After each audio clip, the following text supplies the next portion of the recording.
ओम नमः शिवाय। श्री सद्गुरुनाथ महाराज की जय। परमपूज्य गुरुदेवता श्री कलावती माता की जय। श्री गोपाल कृष्ण महाराज की जय। परमपूज्य आईन लिखित परमार्थ मार्गदर्शन भाग 8 बोधामृत। मागील भाग पुढे चालू। विषय 3 बोधवचन रत्नमाला। 21 शेतामध्ये बी पेरले की शेतकरी ते झाकून टाकतो, नाहीतर काय होईल? पक्षी ते सर्व खाऊन टाकतील आणि शेतकऱ्याचे पैसे व श्रम फुकट जातील। त्याप्रमाणे मनुष्याने आचरलेली सत्कर्मे गुप्त ठेवावीत, नाही तर ती हरीपायी रुजू होत नाहीत। त्यामुळे त्यापासून मिळणारे फळही हाती लागत नाही। 22 आपण थोडीशी विद्या मिळविली किंवा पैसा मिळवला की लगेच अभिमानाने ताठ होतो। तेच फुलांनी फळांनी भरलेल्या झाडांकडे पहा, किती त्यांची नम्रता, जणू देवाने दिलेल्या देणगीच्या उपकार स्मरणार्थ ती त्याच्यापुढे आपले मस्तक नमवीत आहेत असे वाटते। एखाद्याच्या डोक्यावरचे ओझे उतरवीत असता जर त्याला आपण हातभार लावला तर केलेला तो क्षुल्लक उपकारसुद्धा जन्मभर आपण विसरू शकत नाही। तेच नद्यांकडे पहा, त्या आपल्या जवळचे पाणी देऊन लोकांना तसेच गुराढोरांना तृप्त करतात, पण त्याबद्दल थोडासुद्धा त्यांच्या ठिकाणी अभिमान नाही। म्हणून तर अतिथी सत्कारार्थ त्या केव्हाही तत्पर असतात।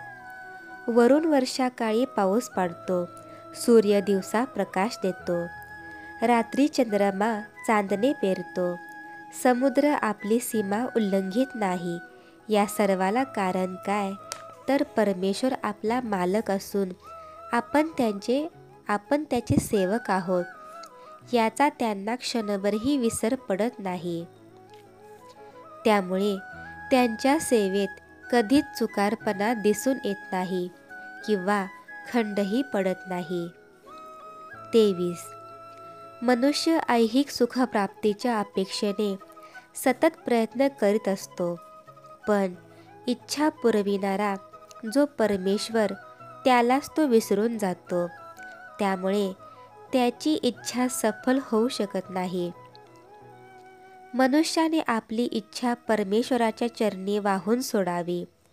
तो ज्या वेळी जे देईल त्यात आनंद मानावा। अधिक दिल्यास गर्वाने फुगून जाऊ नये आणि कमी दिल्यास त्याबद्दल खेदही करू नये।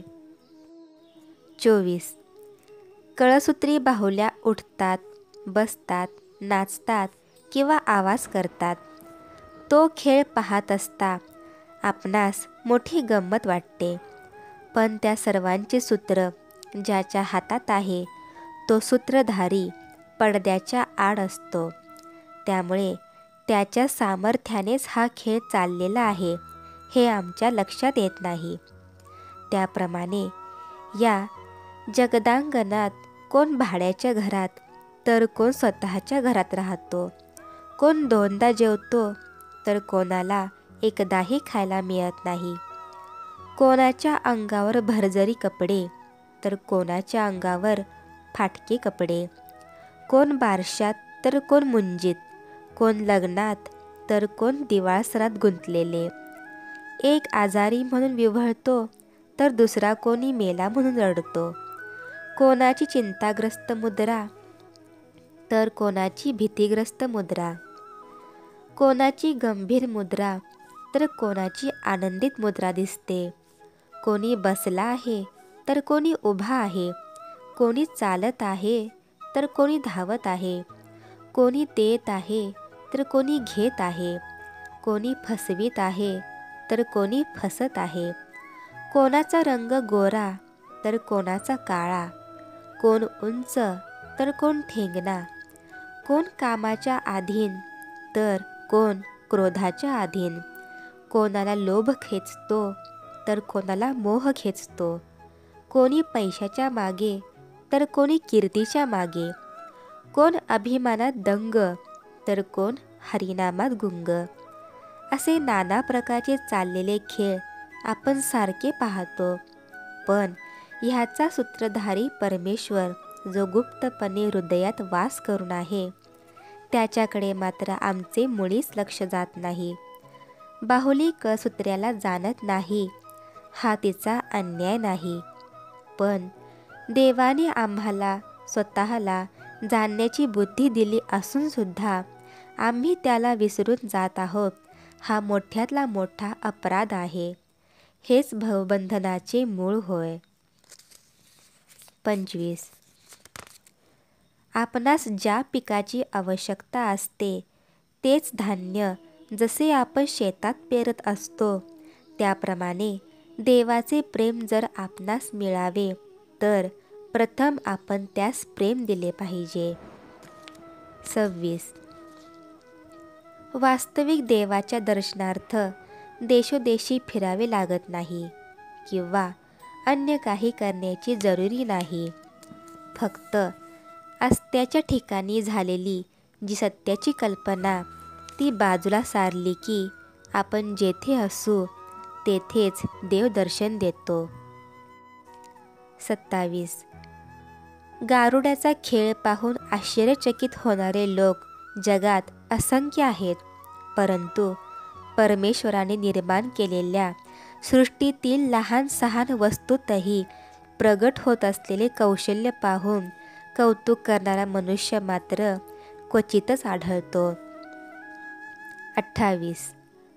आपण एखादे स्टेशन ठरवून तिकीट काढून गाडीत बसलो की गाडी जात असता आजूबाजूची घरे, शेते, मळे, डोंगर, झाडी, नद्या, प्रकाश, अंधार, समुद्र हे सर्व काही पाहत असतो. तसेच अनेक देशाचे, भाषेचे, जातीचे, वेशाचे लोक भेटत असतात. गाडीत खातो पितो अनेक गोष्टी बोलत असतो, तरी अमुक स्टेशनवर उतरावयाचे ही आठवण जशी अंतर्यामी असतेच, त्याप्रमाणे जीवनाचा मार्ग आक्रमित असता पाहणे, ऐकणे, बोलणे, खाणे, पिणे, जाणे, येणे, उठणे, बसणे, निजणे इत्यादी सर्व व्यवहार वेळेवर व व्यवस्थित आपण पार पाडावेत. पण परमेश्वर आपला सूत्रधारी आहे हे मात्र क्षणभरही विसरू नये. श्री सद्गुरुनाथ महाराज की जय.